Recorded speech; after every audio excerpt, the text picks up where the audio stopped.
Hello everyone, good morning to all of you. मैं सूरज एक बार फिर से हाजिर हूँ आप लोग के सामने एक नए वीडियो के साथ। तो आज की क्लास मेरे भाई पॉलिटी की 3rd नंबर की क्लास होने वाली है। इससे पहले हम 2 वीडियो का अपना डिस्कशन कर चुके हैं जिसमें कि हमने पूरी की पूरी बेसिक चीज़ों को समझ लिया है। तो मेरे भाई ये जो क्लास चल रही है पॉलिटी की, ये सभी गवर्नमेंट एग्जाम के लिए महत्वपूर्ण होने वाली हैं और आपके जानकारी के लिए बहुत पूर्ण होने वाली, क्योंकि मैं इसमें पूरा डिटेल कर रहा हूँ, क्लासेज का पूरा डिटेल कर रहा हूँ। तो मेरे भाई जो आज का टॉपिक होने वाला है ना, तो आज का टॉपिक क्या है कि भारत का संवैधानिक विकास। इसका कहने का मतलब क्या है कि भारत में संविधान का विकास किस किस कारणों से या किन किन स्तरों से होकर हुआ है। तो मेरे भाई भारत का संवैधानिक विकास यूरोपीय कंपनियों के आगमन के साथ ही भारत में संवैधानिक विकास हुआ। तो मेरे भाई मैं आप लोग को एक छोटी सी स्टोरी है हिस्ट्री का मैं समझा देता हूं कि यूरोपीय कंपनियों का आगमन भारत में किस प्रकार से और कैसे हुआ था, ताकि आप लोगों को ये चीज़ समझ में आए कि यूरोपीय कंपनियां भारत में क्यों आई और कैसे आई, और इन्हीं के आने से भारत में संवैधानिक का या संविधान का विकास या डेवलपमेंट हुआ। तो मेरे भाई सबसे पहले ये टॉपिक समझेंगे हम कि यूरोपीय कंपनियां के साथ आगमन हुआ, ये बात सही है, लेकिन ऐसी क्या जरूरत पड़ी कि यूरोपीय कंपनियां हमारे भारत देश में आई। तो मेरे भाई एकदम पूरा डिटेल करने वाला वीडियो का आप लोग बस पेशेंस के साथ देखते जाइएगा, क्योंकि मैं थोड़ा समय जरूर लूँगा लेकिन एक एक चीज़ों को आपको क्लियर करते हुए चलूँगा। तो आप सभी लोग वीडियो के साथ बने रहें, और जिन भाई बंधु को ये मतलब वीडियो थोड़ा बोरिंग लगता हो वो 2x मल्टीपल में वीडियो को देख सकते हैं। तो मेरे भाई मैं स्टार्ट करता हूँ आज का वीडियो। तो ये बात है यूरोपीय कंपनियों के आगमन के साथ। तो पहले सबसे पहले बात करते हैं 1400 से लेकर मेरे भाई 1450 ईस्वी तक की बात है। कब कब की बात है मेरे भाई? 1400 से लेकर 1450 ईस्वी की बात है। इसको मैं जरा साइड कर देता हूं। 1400 से लेकर 1450 ईस्वी की बात है, जब हमारे भारत देश के साउथ एरियाज का मतलब क्या मेरे भाई? दक्षिण एरिया या दक्षिणी क्षेत्र, दक्षिणी क्षेत्र। ये भाई इतिहास में बता रहा हूं 1400 से लेकर 1450 ईस्वी के बीच का। तभी आप लोगों को थोड़ा स्टोरी पता चलेगा और आप लोग समझ पाएंगे कि यूरोपीय कंपनियों का भारत में आगमन क्यों और कैसे हुआ था। तो मेरे भाई जो हमारा भारत देश का दक्षिणी क्षेत्र था, ये 1400 से 1450 ईस्वी के बीच यूरोप कंटिनेंट का मतलब क्या हुआ? जैसे हमारा एक कंटिनेंट है एशिया, जिसमें बहुत सारे भिन्न भिन्न देश आते हैं, भारत है, चीन है, पाकिस्तान है, अफगानिस्तान है। उसी प्रकार से मेरे भाई एक कंटिनेंट का नाम है यूरोप, जिसको बोलते हैं यूरोप महाद्वीप। इस यूरोप के अंतर्गत भी बहुत सारे भिन्न भिन्न प्रकार के देश आते हैं। तो मेरे भाई इसी यूरोप कंटिनेंट के अंतर्गत हमारा भारत देश का दक्षिणी क्षेत्र का एरिया इन देशों को मसालों का व्यवस्था या मसाले इन देश को पर्याप्त करता था, या मसाले हमारा दक्षिण क्षेत्र इनको देता था, या मसालों का व्यापार यूरोप के साथ करता था।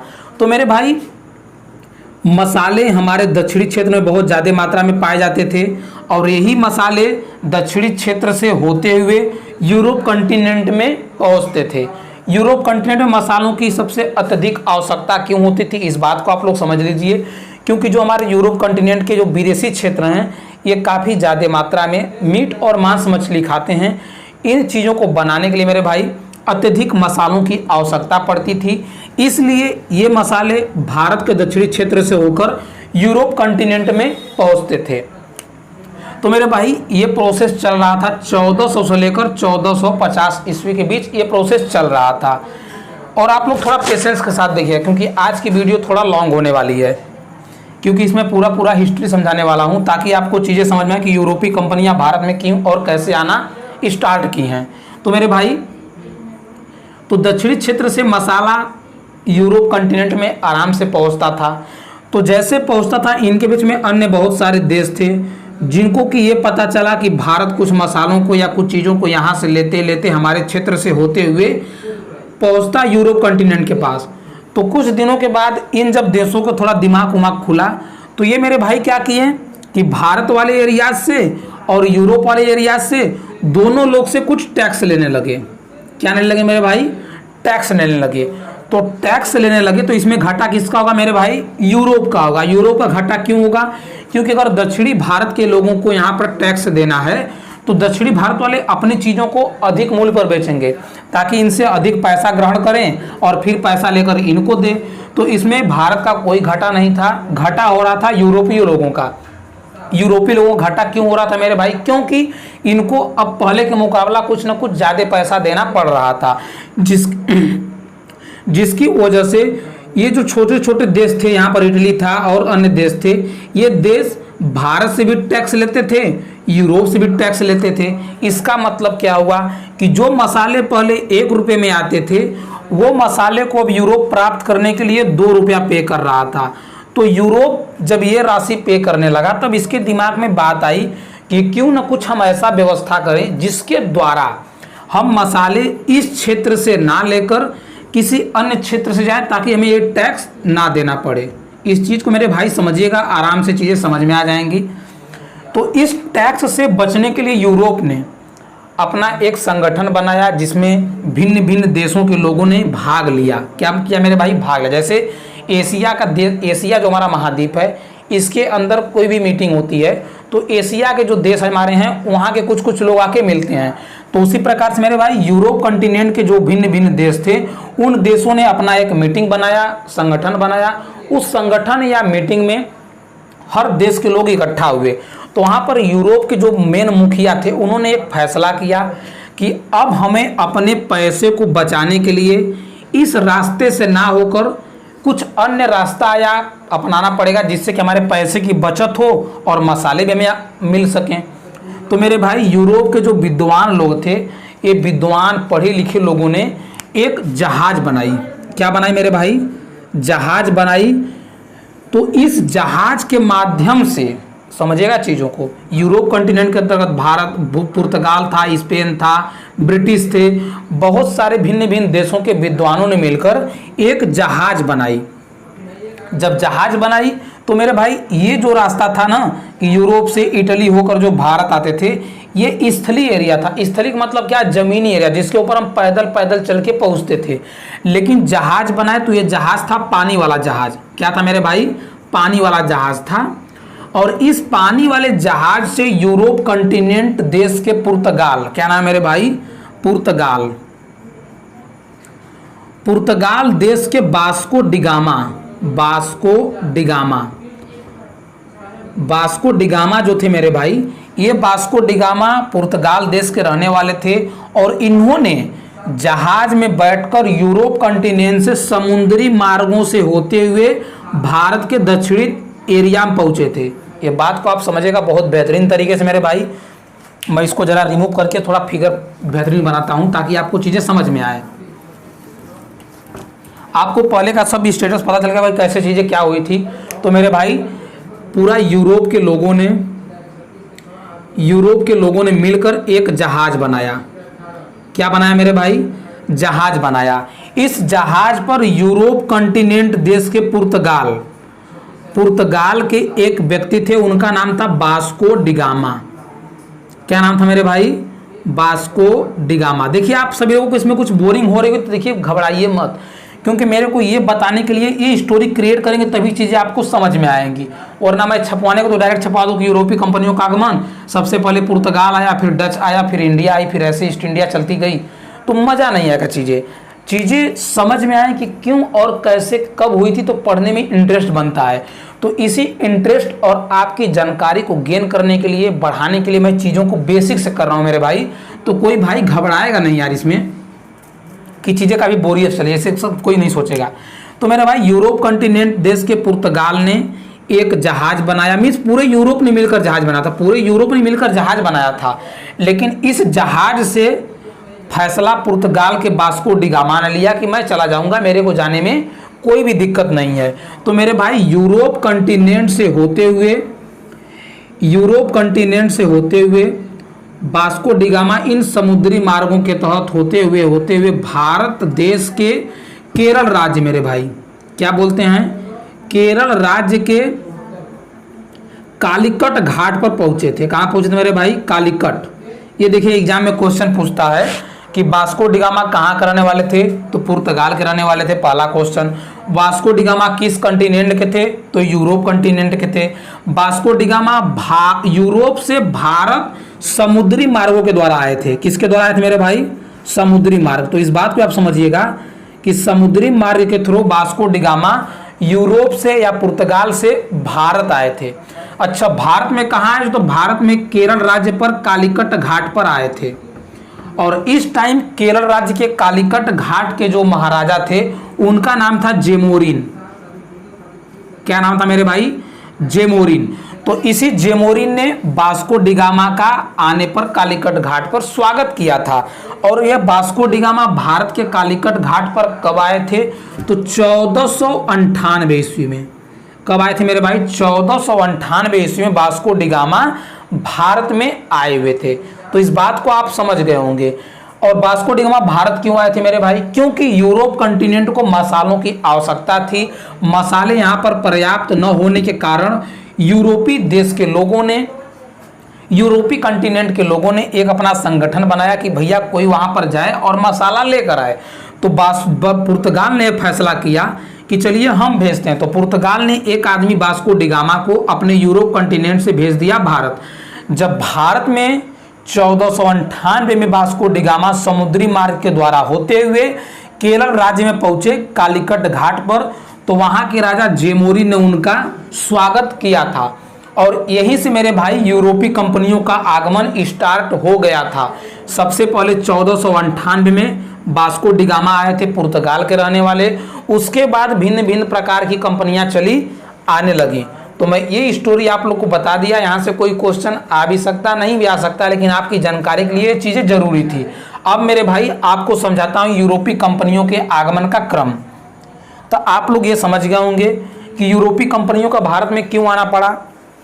तो मेरे भाई सबसे पहले तो उनको ज़रूरत थी मसालों की, तो अपनी मसाले आपूर्ति के लिए भारत आए थे।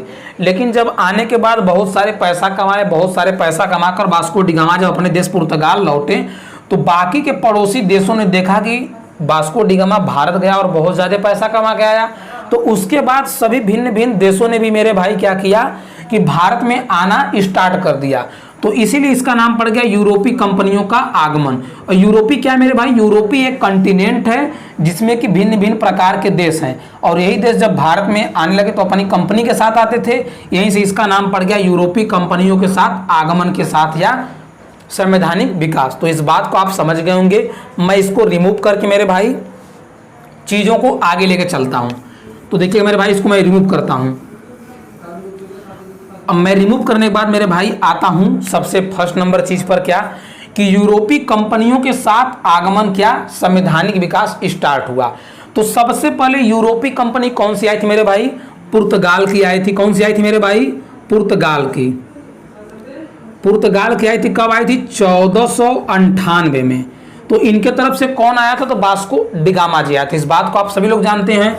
और इन्होंने जिस कंपनी के साथ आया था, भारत में अपनी कंपनी को स्थापित किया था, उस कंपनी का नाम था एस्तादो द इंडिया। एस्तादो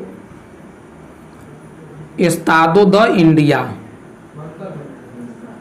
इस बात को मेरे भाई आप लोग समझ रहे होंगे कि सबसे पहले यूरोपीय कंपनी कौन सी भारत में आई थी, तो पुर्तगाल आई थी। कब आई थी, 1498 में। जिस कंपनी के साथ आए थे उस कंपनी का नाम था एस्तादो द इंडिया।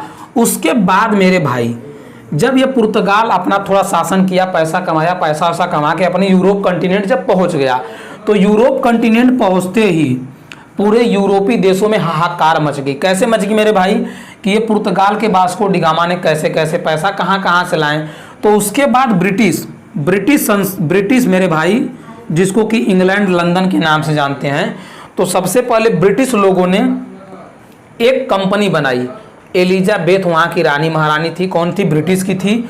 उन्हों की देख रेख या उन्हीं के संरक्षण में जेम्स वाट एंड जॉर्ज बैली ने, इन्होंने एक कंपनी बनाई जिसका नाम था ईस्ट इंडिया कंपनी। मेरे भाई ये कंपनी बहुत ही इंपॉर्टेंट रोल प्ले करने वाली हमारे भारत के संवैधानिक विकास में। तो इस चीज़ को समझाऊंगा मैं आगे, बाकी डिटेल पूरा बेहतरीन। यहाँ पर बस समझिए कि ब्रिटिश के लोगों ने ईस्ट इंडिया नाम की कंपनी 31 दिसंबर 1600 ईस्वी को बनाया। किसने बनाया मेरे भाई, James Watt and George James Watt and George Wylie ने, कलर में ले लेता हूँ यार थोड़ा दूसरा, James Watt and George Wylie ने मेरे भाई 31 दिसंबर 1600 को कंपनी बनाई। और एलिजाबेथ कौन थी मेरे भाई? एलिजाबेथ वहाँ की रानी महारानी थी, जो कि एलिजाबेथ प्रथम थी ब्रिटिश की रानी महारानी। इस बात को आप समझिएगा। इन्हीं के संरक्षण में ईस्ट इंडिया कंपनी का 31 दिसंबर 1600 ईस्वी को गठन किया गया। जेम्स वाट एंड जॉर्ज वायली के संरक्षण में यह कंपनी तैयार की गई।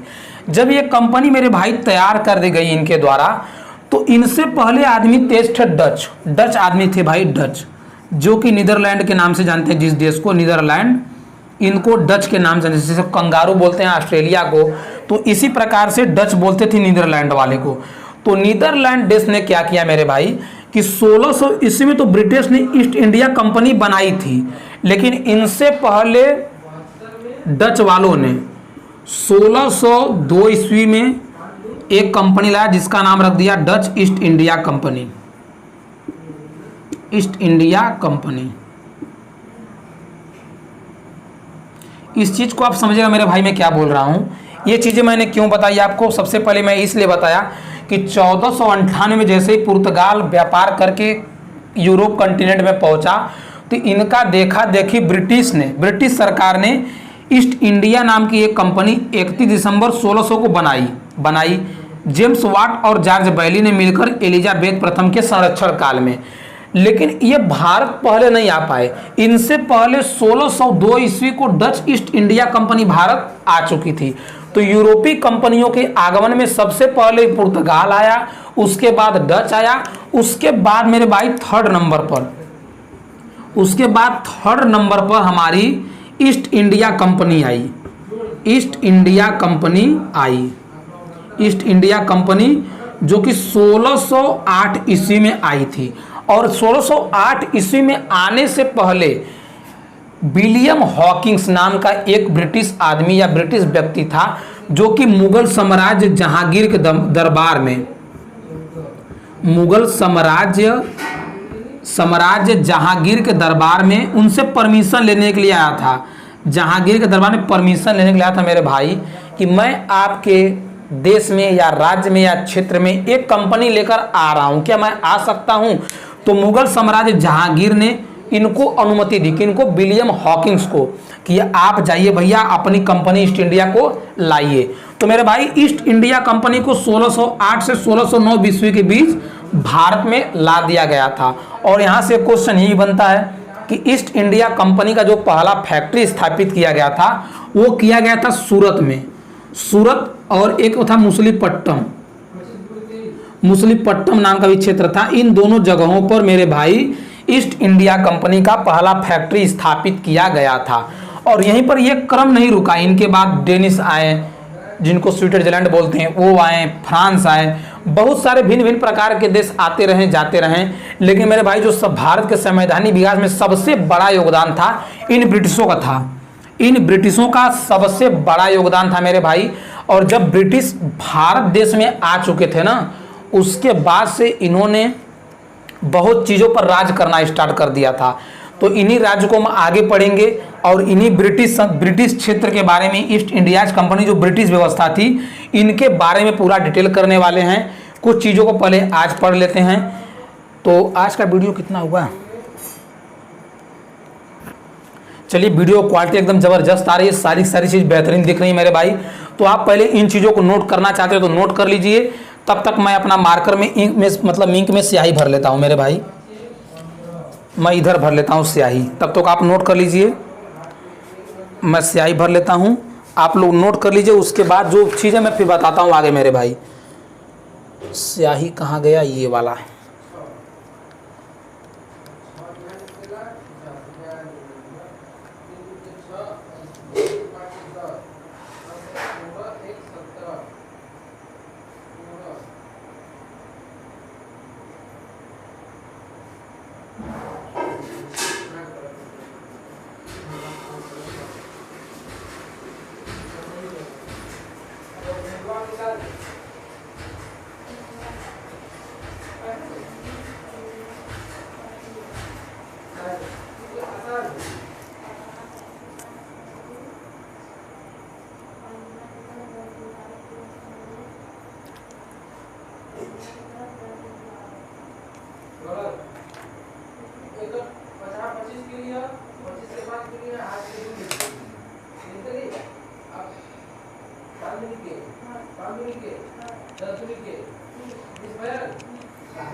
तो मेरे भाई मैं उम्मीद करता हूँ कि ये सारी चीज़ आप लोगों ने नोट कर लिया होगा। अब इसको रिमूव करने के बाद मैं अपनी चीज़ों को कंटिन्यू करता हूँ। कंटिन्यू मैं क्या करने वाला हूँ कि जो ब्रिटिश सरकार भारत में, मतलब ब्रिटिश कंपनियाँ ईस्ट इंडिया कंपनी के साथ भारत में आ चुकी थी, तो इन्होंने बहुत बड़े स्तर पर अपना राज्य क्षेत्र को बढ़ाना चाहा। तो समझते हैं कि इसको क्या और कैसे किया गया। तो इसको मैं रिमूव करता हूँ। मैं इसको रिमूव करने के बाद मेरे भाई आगे की चीज़ों को क्लियर करता हूँ।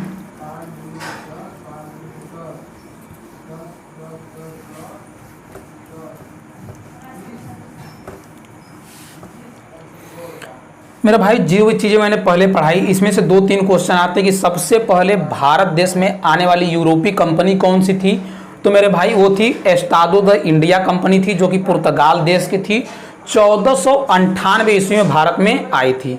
उसके बाद डच ईस्ट इंडिया कंपनी आई थी 1602 ईस्वी में। उसके बाद मेरे भाई 1608-1609 के बीच में ईस्ट इंडिया कंपनी भारत देश में आई थी, और इसी के बारे में पूरा डिटेल करने वाले हैं। उसके बाद बहुत सारी कंपनी आती गई, डेनिश आई, फ्रांस आई, विभिन्न प्रकार की कंपनियां आती गईं, लेकिन उनका ज़्यादा इफेक्ट हमारे भारत के संवैधानिक विकास पर नहीं दिखा। सबसे ज़्यादा इफेक्ट हमारे ब्रिटिश का दिखा। तो हम ब्रिटिश के बारे में अध्ययन करने वाले मेरे भाई। तो जब ब्रिटिश मतलब आ चुकी थी सरकार अपने पावर में, तो ईस्ट इंडिया कंपनी के तरफ से थे, ईस्ट इंडिया कंपनी की तरफ से कौन थे भैया? Robert Clive.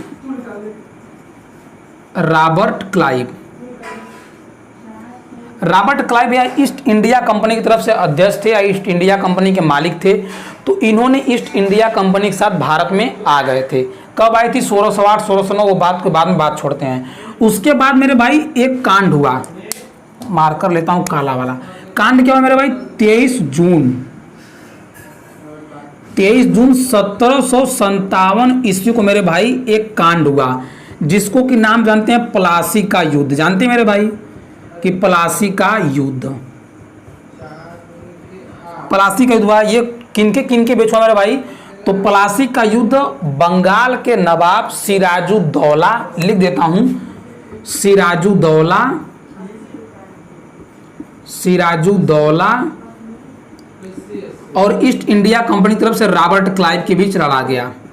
ये स्टोरी पहले आप समझिएगा कि ये चीजें हैं क्या।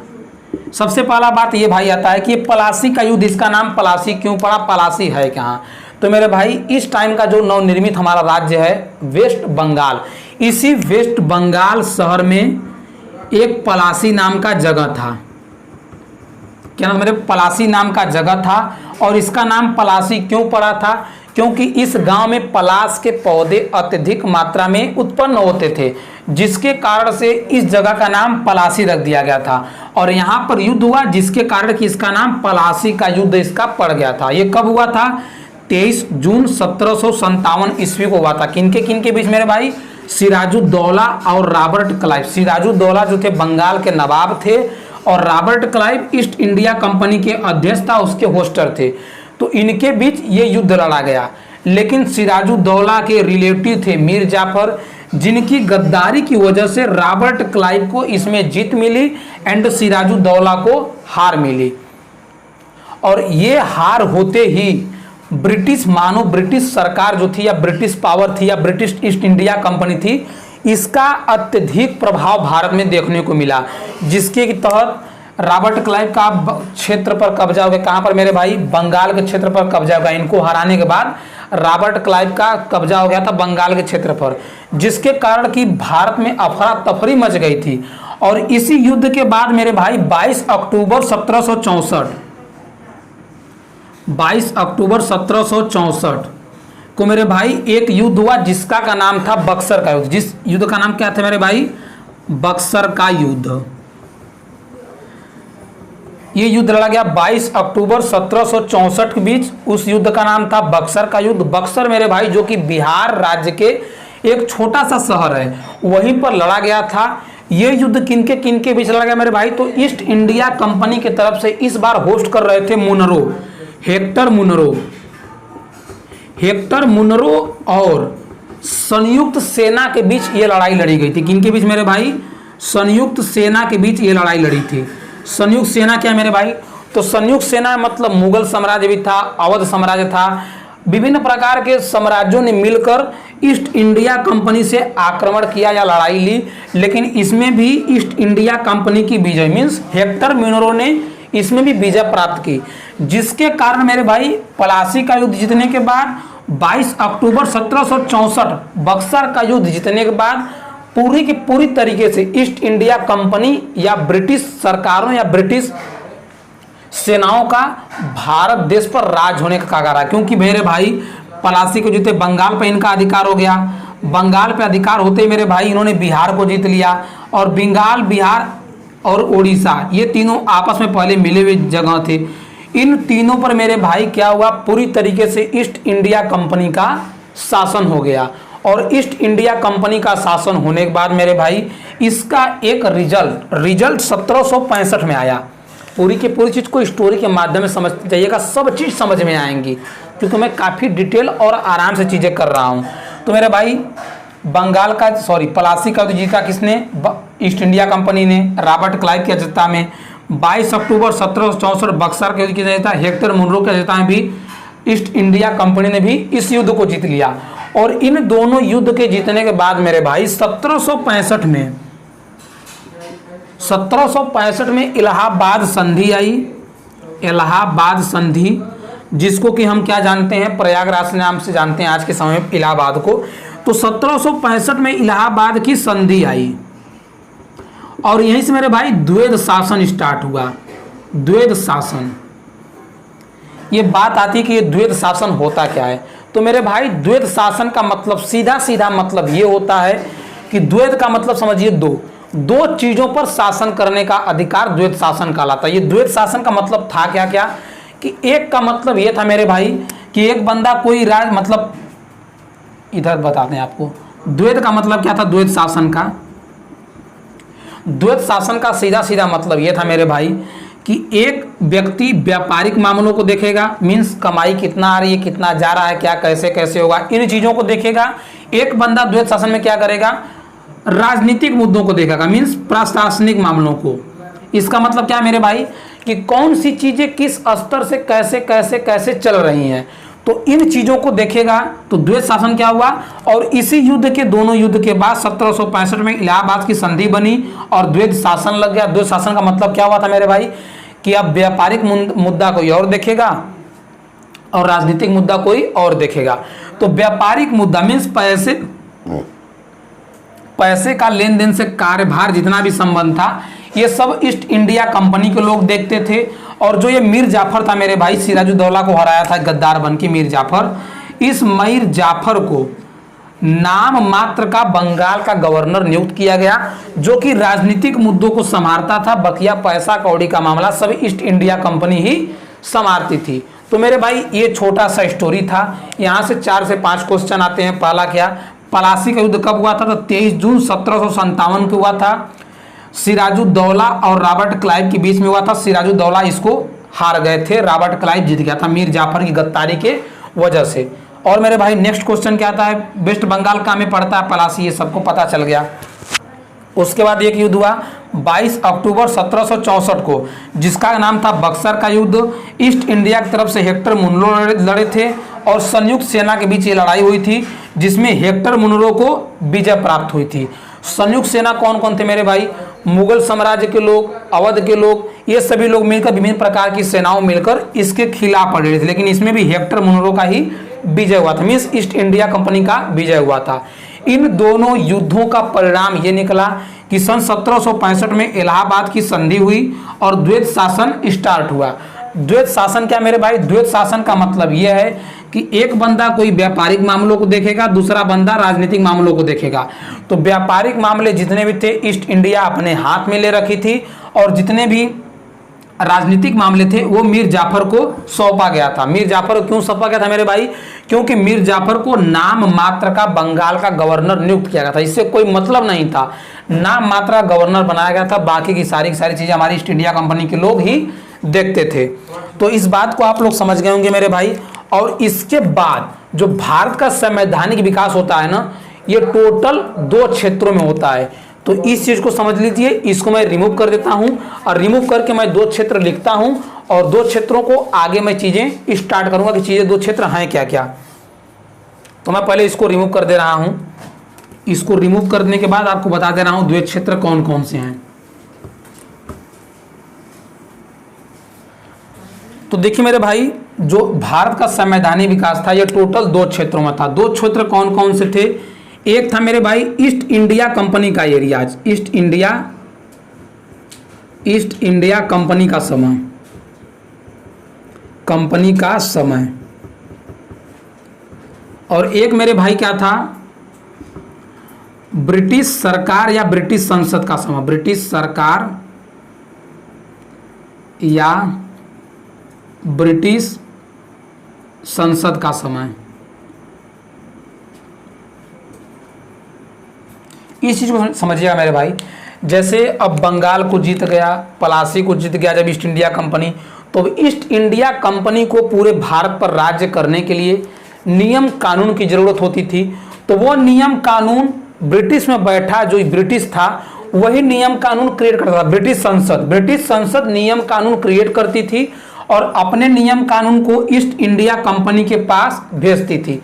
तो मेरे भाई 1773 से लेकर 1773 रेगुलेटिंग एक्ट से लेकर 1853 के चार्टर एक्ट के द्वारा जितना भी टाइम पीरियड था मेरे भाई ईस्ट इंडिया कंपनी के हाथों में था। मींस कि यहां तक जितने भी नियम लगे, कानून लगे, उन सभी नियम कानूनों को ब्रिटिश संसद बनाएगी, लेकिन उनको अप्लाई करने का काम, चलाने का काम किनका है? ईस्ट इंडिया कंपनी का है। लेकिन 1853 के बाद मेरे भाई क्या हुआ कि 1858 से लेकर 1947 के बीच, 1858 से लेकर 1947 के बीच जितने भी नियम कानून बनाए तो ब्रिटिश संसद के ही द्वारा जाएंगे, लेकिन उनको लागू करने का भी अधिकार अब ब्रिटिश सरकार या ब्रिटिश संसद को ही मिल चुका था। तो इस चीज को मेरे भाई कल स्टार्ट करेंगे रेगुलेटिंग एक्ट से कि ईस्ट इंडिया कंपनी का समय कैसे कैसे था, क्या क्या नियम कानून थे, क्या प्रावधान थे, क्या चीजें कैसे कैसे चली। तो आज के लिए केवल इतना ही रखते हैं। अगर किसी को क्लास थोड़ा बोरिंग लगी होगी तो समझने की कोशिश करिए, क्योंकि मैं चीज़ों को पूरी बेसिक से बता रहा हूं ताकि आपको एक एक चीज़ समझ में आए। तो मेरे भाई आज के लिए केवल इतना ही रखते हैं, मिलते हैं नेक्स्ट क्लास में। तब तक bye bye, take care to all of you. जय हिंद, जय भारत।